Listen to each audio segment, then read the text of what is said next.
जय जय सिया राम साथियों। आज हम आपको एक जानकारी देने जा रहे हैं। वो जानकारी है कि अयोध्या में वे कौन से साधु हैं, कौन से संत महात्मा हैं जो बिंदी तिलक लगाते हैं, यानी माथे के बीचों बीच एक बिंदी, और ऐसा करने के पीछे उनका क्या कारण है। साथियों, यह एक कहानी के रूप में है, पूरी सत्य कथा है, और इस सत्य कथा के माध्यम से आप यह तो जान ही पाएंगे कि बिंदी तिलक का प्रचलन क्यों हुआ और कैसे हुआ, क्या है इस बिंदी तिलक का महात्म्य। साथ ही साथ आप प्रभु की जो भक्ति है और उस भक्ति का जो प्रसाद प्रभु के द्वारा मिलता है उसके विषय में जान पाएंगे। यह जान पाएंगे कि कैसे भक्त वत्सल भगवान अपने भक्तों की मान मर्यादा, धन, धर्म, स्वास्थ्य एवं संपत्ति की रक्षा करते हैं, तथा इस रक्षा के लिए वो क्या क्या जतन करते हैं और कैसे वह सबका कल्याण करते हैं। भक्त वत्सल भगवान की यह कथा आप जान पाएंगे। तो देर न करते हुए आइए कथा की शुरुआत करते हैं। साथियों, श्री अयोध्या जी में बहुत पहले एक आश्रम हुआ करता था। यह आश्रम हनुमानगढ़ी एवं कनक भवन के बीच पड़ता था। वही आश्रम आजकल दशरथ महल या बड़ा स्थान के नाम से जाना जाता है। बड़ी जगह, बड़ा महल या दशरथ महल, जो भी कुछ कह लें। बहुत पहले यहाँ पर एक संत हुआ करते थे, नाम हुआ करता था श्री राम प्रसाद जी।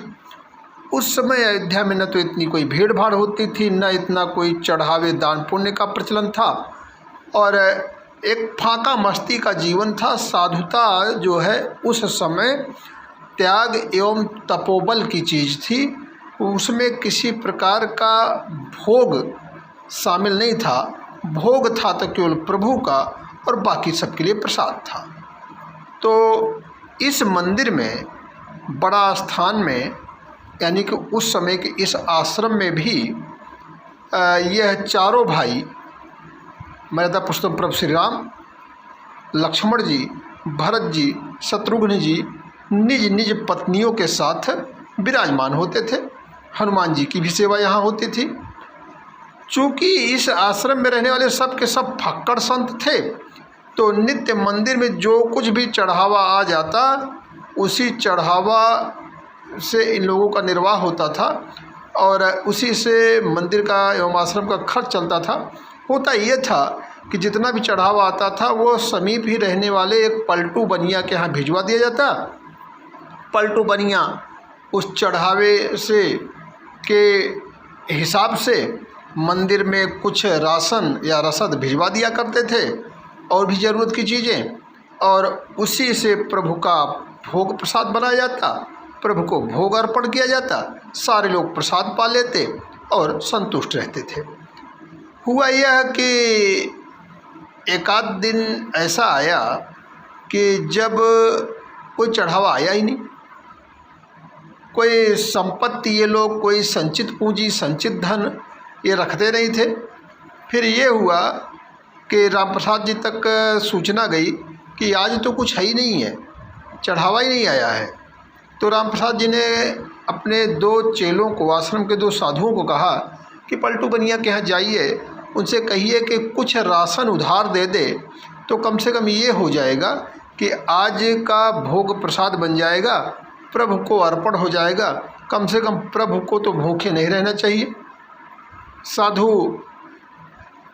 पहुँचे बनिया के घर पे, और जब बनिया के घर पर पहुँचे तो देखते क्या है कि पलटू बनिया तो अपने उस पर बैठा हुआ है और उससे कहते हैं कि भाई यह संदेश राम प्रसाद जी ने भेजा है और आप हम लोगों को रसद दे दें। तो बनिया ने कहा, भाई हमारा राम प्रसाद जी का कोई लेन देन जैसा कोई हिसाब किताब है नहीं, कोई खाता बही का मामला तो है नहीं, लेना देना सब नकद का है, तो उधार तो मैं दे नहीं पाऊँगा। तो वो लोग अपना समूह लेकर लौट गए और जाकर के राम प्रसाद जी को बात बताई। राम प्रसाद जी भी क्या कर सकते थे? तो कहे भाई जैसी प्रभु की इच्छा, और ऐसा कहिए कि प्रभु को भोग तो लगना ही है, तो जल का भोग लगा दीजिए और सारे लोग जल पी करके सो लेते हैं। तो प्रभु ने भी जल पान किया और वही जल पी करके भूखे सारे आश्रम के जो प्रवासी थे, साधु संत थे, वो सो गए। अब नियम यह था कि शयन के समय प्रभु को एक सुंदर सा पीताम्बर ओढ़ाया जाता था और शयन आरती के बाद राम प्रसाद जी प्रायः प्रभु को घंटों भजन सुनाते रहते थे। पूरे दिन के भूखे राम प्रसाद जी बैठकर भजन गाते रहे और नियम पूरा करके सोने चले गए। धीरे धीरे करके रात बीतने लगी। करीब आधी रात को पलटू बनिया के घर का दरवाज़ा किसी ने खटखटाया। वो बनिया घबरा गया कि इतनी रात को कौन आ गया। जब आवाज़ सुनी तो पता लगा कुछ बच्चे दरवाजे पर शोर मचा रहे हैं। अरे पलटू सेठ दरवाज़ा खोलिए।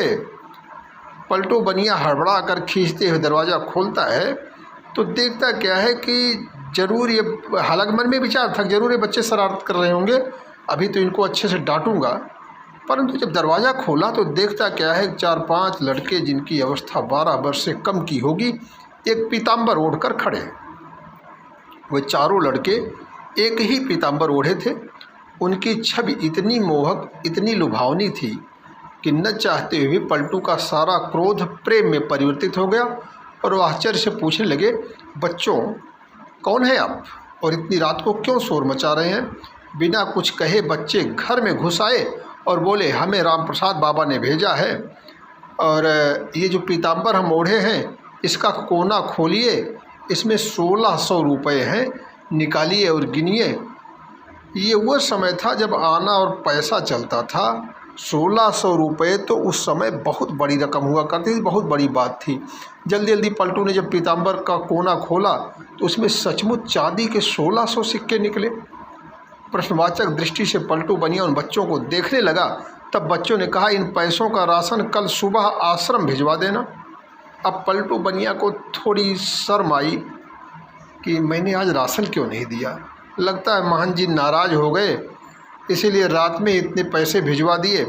पश्चाताप, संकोच और प्रेम का कुछ भाव मन में आया। हाथ जोड़कर कहा, बच्चों यदि मैं अपनी पूरी दुकान भी महंत जी को समर्पित कर दूं तो भी ये पैसे बहुत ज़्यादा आएंगे। इतने मूल्य का सामान देते देते तो मुझे पता नहीं कितना समय लग जाएगा। बच्चों ने कहा, ठीक है, अब आप एक साथ मत दीजिए, थोड़ा थोड़ा करके अब से नित्य ही सुबह सुबह आश्रम भिजवा दिया कीजिएगा। आज के बाद आश्रम में कभी कोई भूखा न रहे, कभी भी राशन के लिए मना मत कीजिएगा। पलटू बनिया तो मारे शर्म के ज़मीन में जैसे धंसा जा रहा था, वो फिर हाथ जोड़कर बोला, जैसी महंत जी की आज्ञा। इतना कह सुन करके बच्चे चले गए। लेकिन जाते जाते पलटू बनिया को एकदम से मोहित कर गए और सम्मोहक जो दृष्टि डाल कर गए, पलटू उसमें खो गए। पलटू को तो पूरी रात नींद नहीं आई और सुबह सुबह जब मंगला आरती का समय हुआ, पुजारी जी ने मंदिर के पट खोले तो देखा कि भगवान के पीताम्बर ही गायब है।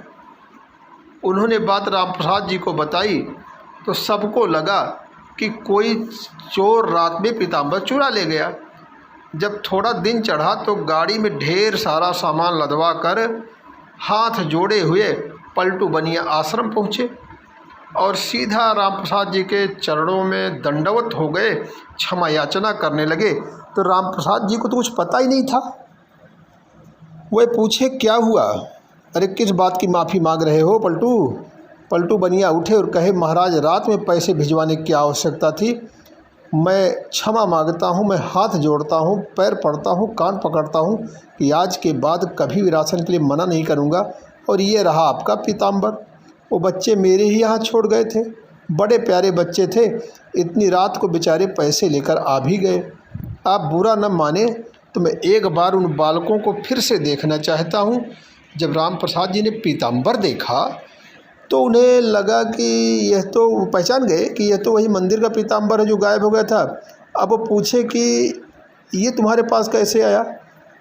तो पलटू ने रात वाली पूरी घटना कह सुनाई।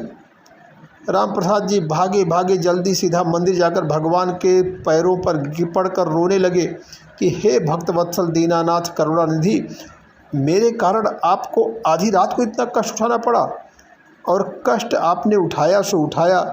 मैंने जीवन भर आपकी सेवा करी, लेकिन दर्शन तो मुझे प्राप्त ही नहीं हुआ, और आप इस पलटू को दर्शन देने आधी रात पहुंच गए। जब पलटू बनिया को भी पूरी बात पता चली तो पलटू तो एकदम ठगा रह गया और हृदय धक धक करने लगा कि मैं तो जिन्हें साधारण बालक समझ बैठा था, वह तो त्रिभुवन नाथ थे, वह जगत के पालन करता थे, वह तो रामलला थे। अरे मैं तो चरण भी नहीं छू पाया, प्रणाम भी नहीं कर पाया। अब तो दोनों लोग, राम प्रसाद जी और पलटू बनिया, दोनों ही लोग बैठकर रोने लगे। इसके बाद कभी भी आश्रम में राशन की कमी नहीं हुई। आज तक वहाँ संत सेवा होती आ रही है, लेकिन इस घटना का पलटू बनिया के मन पर ऐसा प्रभाव पड़ा कि उनको वैराग्य हो गया, और यह बैरागी पलटू बनिया बाद में श्री पलटूदास जी के नाम से ख्याति लब्ध हुए। और राम प्रसाद जी का क्या हुआ? राम प्रसाद जी की व्याकुलता उस दिन हर क्षण के साथ बढ़ती जा रही थी। रात में शयन के समय जब भजन गाने बैठे तो मूर्छित होकर गिर गए। संसार के लिए तो वे मूर्छित थे, किंतु मूर्छावस्था में उन्हें पत्नियों सहित चारों भाइयों का दर्शन हुआ, और उसी दर्शन में श्री जानकी जी ने उनके आंसू पोंछे तथा अपनी उंगली से इनके माथे पर बिंदी लगाई, जिसे फिर सदैव उन्होंने अपने मस्तक पर धारण करके रखा।